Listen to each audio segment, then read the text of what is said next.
everybody, welcome back. Today, let's look at how we can use Screencastify and Google Forms in order to create Suning-style test questions as well as guided reading. Let's go. So I found this PDF copy of some Korean English testing questions. And I think I want to take question number 20 and make a guided reading quiz. So first, I opened up an application called Snipping Tool, or in Korean, I believe it is Capture Dogu. And using that, I'm able to take a rectangle image of the question right there, and I Control-C, copy, and then I find Google Slides on a blank Google Slides and I paste. Readjust it so that way it is as big as can be. It's time to prepare the screencast. So let's go to Screencastify and let's make sure our settings look good and let's record. All right, here's recording Ian.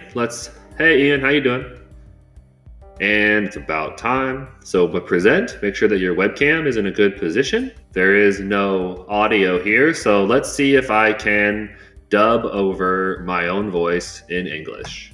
Many disciplines are better learned by entering into the... I made a mistake. Let me try this again. Many disciplines are better learned by entering into the doing rather by mere abstract study. This is often the case with the most abstract as well as the seemingly more practical disciplines. For example, within the philosophical disciplines, logic must be learned through the use of examples and actual problem solving.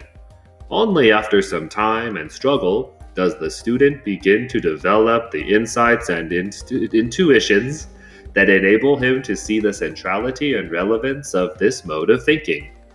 This learning by doing is essential in many of the sciences. For instance, only after a good deal of observation do the sparks in the bubble chamber become recognizable as the specific movements of identifiable particles. Whoops, I read a little bit too fast there. Come on, Ian, catch up. All right, now we're finished. We go click on Stop Recording. So Screencastify brings up an automatic screen, and this is where we can use the snipping tool to our advantage. Let's listen for the point where we start speaking, and let's edit out the mistake that we made. So I found my mistake right there, about 13 seconds. Drag the scissors over. Cool. Now let's reach the end over here. Where do we finish? About 1 minute 14 seconds. So let's drag the scissors 1 minute 14 seconds and save the trim. So now we saved the trim. We have a very crisp and well edited video of us reading the text from the test. Let's create a nice title, question 20. And what I like about Screencastify is you can publish directly to YouTube. You can also make it private or unlisted.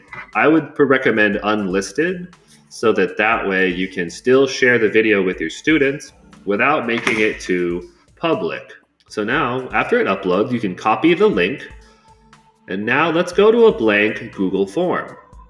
And let's insert a video. We have the URL link already copied, so we're good to go. So now we have a guided reading video. Next, what I like to do as well is copy and paste the question. Copy and paste the question that you want the students to answer, and then copy and paste the question in the question instructions.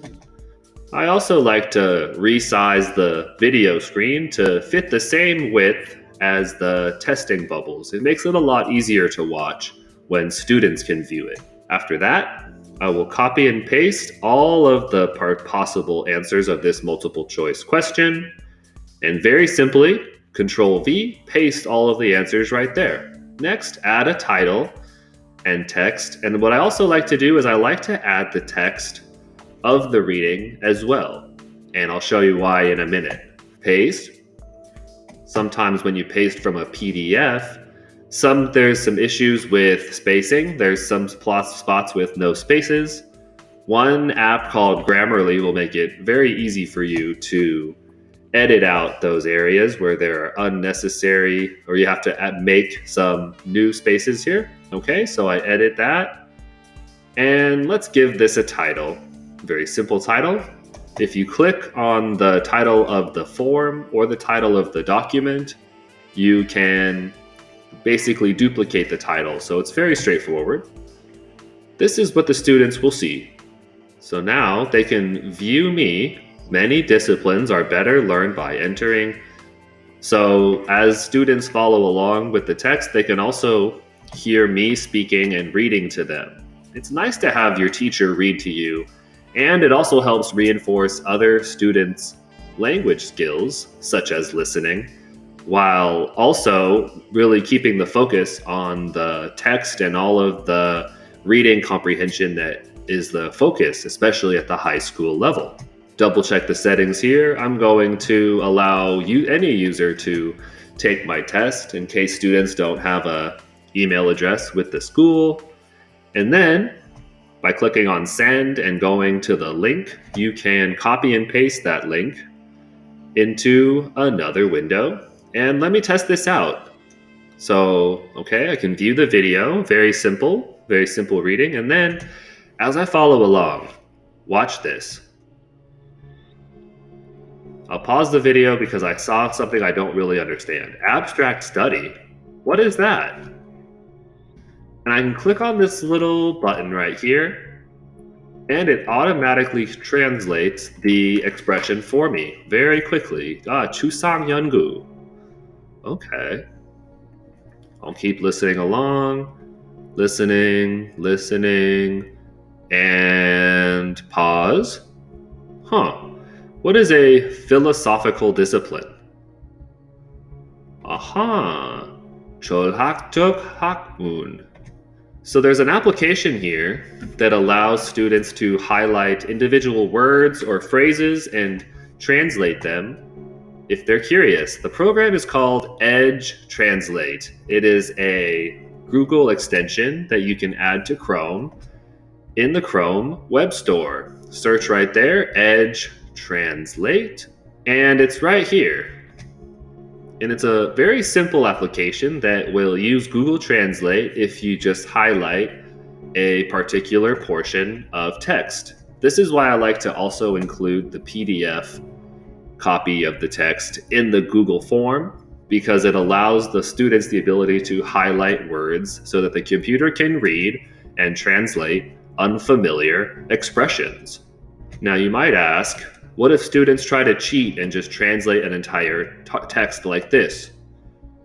And the answer is yes, it technically does work, but it's a hideous wall of text right here, and it kind of starts to lose its ability for students to make sense of it. So what I like about this application is it's very effective for translating single words or phrases or perhaps a short sentence, but it's a lot harder to interpret if you try to translate an entire document. So if I want to look up just the phrase, for instance, 예를 들어, it's very simple to translate just a few unknown vocabulary words. It can help students expand their vocabulary as well as increase their reading comprehension by A, listening to their teacher read to them, and B, by being able to quickly translate individual words. Okay, I hope you found this interesting or useful, and I wish you the best of luck as you continue on your flipped and blended learning journey. And until I see you next time, cheers!